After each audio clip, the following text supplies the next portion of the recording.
చెప్పబడ్డది. ప్రయాణ కాలంలో కానీ, గృహప్రవేశంలో కానీ, వివాహ సమయంలో కానీ కుడికాలు ముందు పెట్టి బయలుదేరాలి అన్నారు. అందువల్లనే కొత్త కోడలు ఇంట్లో అడుగు పెట్టేటప్పుడు మిగతా వాళ్ళ ఎవరి విషయంలోనూ భయపడరు, కానీ అత్తగారికి కోడలంటే భయం. కాబట్టి ఆ పెట్టే అడుగు ఎడమకాలు పెట్టి వచ్చిందా, ఈ ఇంట్లో పరిస్థితి అధ్వానం. అందులో కూడా మరి శత్రుపురం అయితే కోడలికి శత్రువు అత్తే అవుతుంది. అందువల్ల జాగ్రత్తగా కోడలు ఇంట్లో ప్రవేశించేటప్పుడు మాత్రం తప్పకుండా ఆ కుడికాలు ముందు పెట్టిరా అని చెబుతూ ఉంటారు. వివాహకాలేపిచ దక్షిణాంఘ్రిం, వివాహ కాలంలో మరి ఆ దక్షిణాంఘ్రిం కుడికాలు పెట్టి రమ్మంటం అనేటటువంటిది సంప్రదాయబద్ధంగా వస్తున్నటువంటి విషయం. అలాగే మరి శత్రుపుర ప్రవేశంలో వామే నిదధ్యాత్ అన్నారు కాబట్టి హనుమంతుడు ఎడమకాలు ముందు పెట్టి కడు రయమున, ఆ ప్రధానంగా ఎడమకాలు ముందు పెట్టేటప్పుడు మాత్రం జాగ్రత్తగా పెట్టాడు. తర్వాత ఇక వేగంగా వెళ్ళిపోయాడు. అలా వెళ్ళి ఇక తన కార్యక్రమం నిర్వహించాలి. లంకలో ప్రవేశించాడు. ప్రతి చర్యలో కూడా హనుమంతుని చర్యల్లో ఆయన పాండిత్య ప్రకర్ష, ఆయన సునిశ్చితమైనటువంటి పరిజ్ఞానం కనపడుతుంది.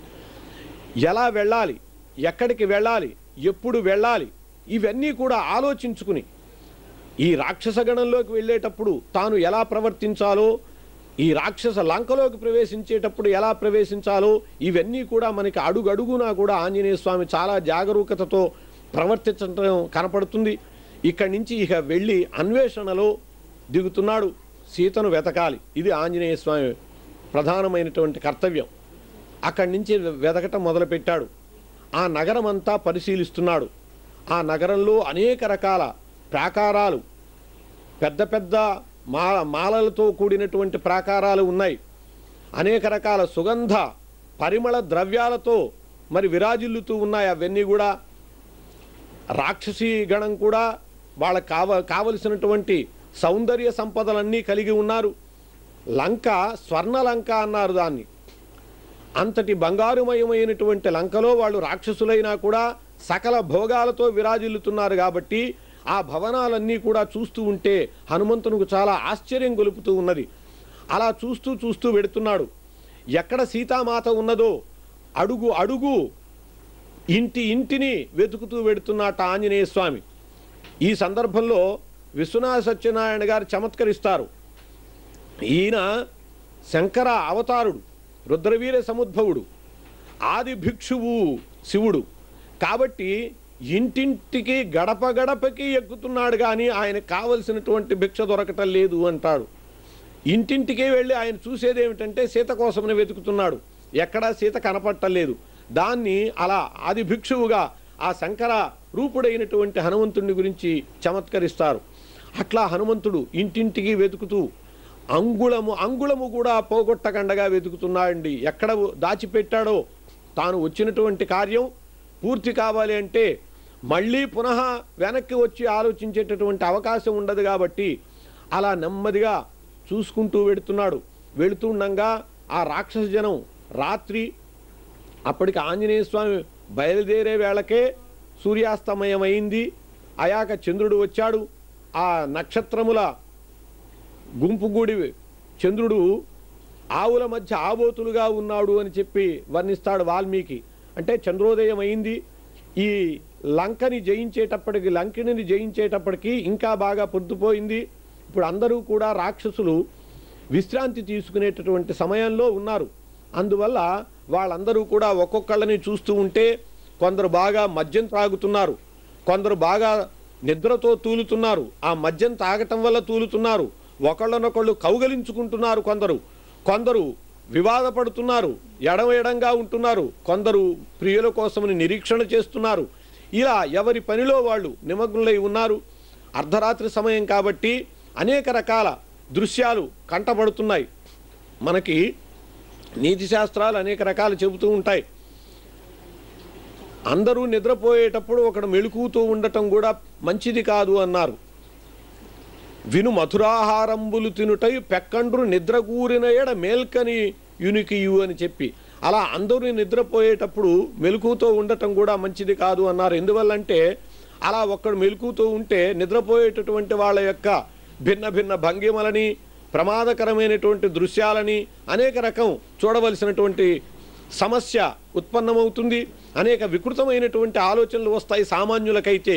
అందువల్ల అలా అందరూ నిద్రపోయేటప్పుడు మరి మెలకువతో ఉండటం అనేటటువంటిది కూడా చాలా జటిలమైన సమస్య.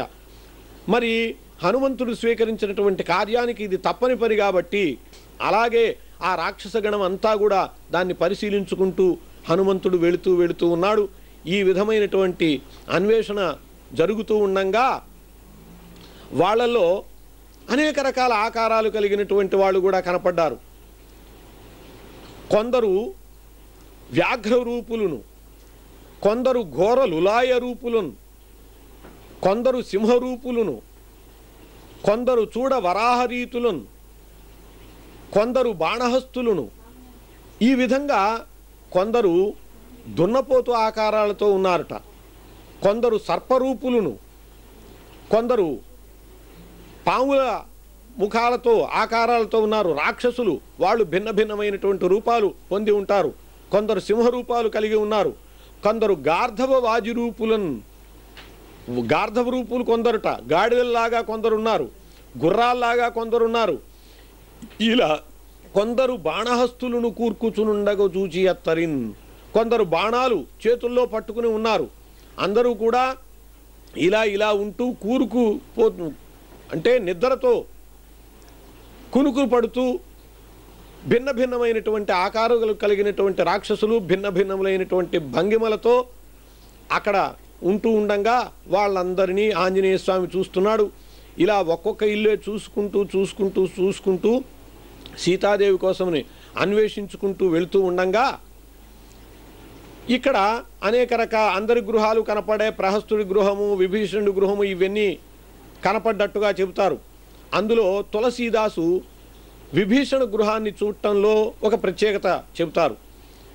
అక్కడ ఇలా పరిశీలించుకుంటూ వెళ్ళేటప్పుడు ఒక ఇంటి మీద రామనామం రాసి ఉన్నదిట. అది చూసేటప్పటికి ఆంజనేయ స్వామికి ప్రాణాలు లేచి వచ్చాయి. ఇక్కడ కూడా రామభక్తులు ఉన్నారా అని చెప్పి ఆనందించి అక్కడి నుంచి ఒక బ్రాహ్మణ రూపంలో ఆ ఇంటికి వెళ్ళాట. చక్కగా పంగనామం ధరించాడు. ఆ తిరునామంతో అటు వెళ్తూ ఉండంగా ఈయన్ని చూసి విభీషణుడు ఎదురొచ్చి లోపలికి తీసుకువెళ్ళాడు. లోపలికి తీసుకువెళ్తే ఆ విభీషణుడి గృహంలో తులసి కోట కూడా ఉన్నదిట.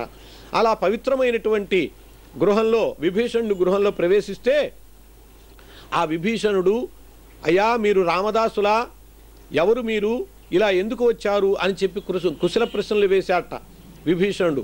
అప్పుడు హనుమంతుడు తన యొక్క విషయం చెబితే విభీషణుడు అన్నట్ట, అయ్యో నేను ఇక్కడ పళ్ళ మధ్య నాలుకలాగా ఇరుక్కుని బాధపడుతున్నాను, ఏనాటికైనా నా రాముడు నన్ను అనుగ్రహిస్తాడా అని చెప్పి ప్రశ్నించాట హనుమంతుణ్ణి.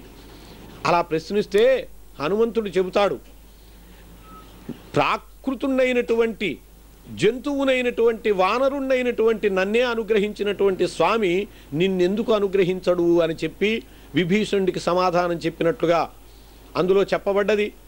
అలా విభీషణుడు హనుమంతుడు సంభాషించుకున్నాక విభీషణుడు సీతని గురించి అశోకవనంలో ఉన్నట్లుగా చెప్పినట్లు చెప్పారు. కానీ వాల్మీకి రామాయణ ప్రకారం హనుమంతునికి ఇంకా సీతని గురించి ఎటువంటి వర్తమానము తెలియదు. ఇలా ఒక్కొక్క చోట పరిశీలించుకుని వెడుతూ ఉన్నాడు. ఇలా వెళ్ళేటటువంటి గృహాల పరిశీలనలో ఒక్కొక్కళ్ళు కొన్ని రకాలుగా చెప్పడం జరిగింది. అలా పరిశీలించుకుంటూ వెళ్ళేటటువంటి హనుమంతుడు మొత్తము వీళ్ళందరి యొక్క గృహాలు కలిసి 34 గృహాలు అన్వేషించాడు అని చెప్పి చెప్పబడ్డది. ఈ 34 గృహాల అన్వేషణలో ఒక రహస్యం ఉన్నది. 34 అంటే 3, 4, 7 అండి. రామునకు రామాయణానికి సప్త సంఖ్యతో చాలా దగ్గర సంబంధం ఉన్నది. మనకి భారతము జయ సంఖ్యతో సంబంధించినటువంటిది. జయ అంటే 18 సంఖ్య. రామాయణము సప్త సంఖ్యతో సంబంధించినటువంటిది. 18 అక్షౌహిణీల సేనతో యుద్ధం జరిగింది భారతం. 18 పర్వాలు ఉన్నాయి. ఇట్లా 18 రోజుల యుద్ధం. ఇదంతా కూడా భారతం 18తో సంబంధించి ఉంటే రామాయణము 7తో సంబంధించినది. 7 కాండలు రామాయణంలో ఉన్నాయి.